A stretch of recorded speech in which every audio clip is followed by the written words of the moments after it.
Panoorin nyo ang debate ni Bugoy at ng babaeng to. Like, kunyari, lahat tayo may mga kanya-kanyang baggage naman tayo and shit. Pero of course, if gusto naman natin mag-move forward, let go na ng kalimutan na lang yung shit. Pwede naman eh. Basta as long as yun yung pipiliin mo rin.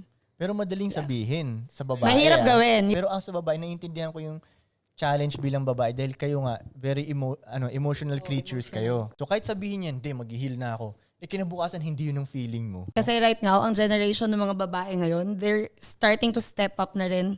Kasi di ba parang medyo nagiging strong na rin yung masculine side nila. Like marami na rin mga independent women. Nabitbitin yung balls nila kahit babae sila. I don't think it's positive na maging masculine ang babae. Na-push lang sila na maging ganun eh. Kasi kailangan eh. Like right now, di ba, parang wala namang kasing magtutulong sa atin, right? So it's parang we need to help ourselves step up din. Kasi syempre, paano naman namin ma-attract yung tamang tao para sa amin if we will not put in the work? Oo, tama. Diba? Then Like, put in the work. yeah, you need to put in the work then. Ito put in the work na to fill your cup.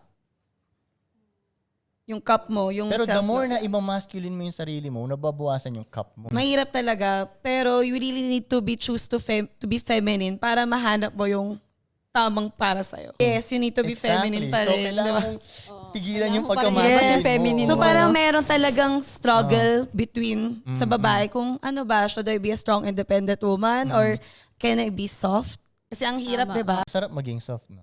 Sarap Pero talaga. wala eh. We need to step up din eh.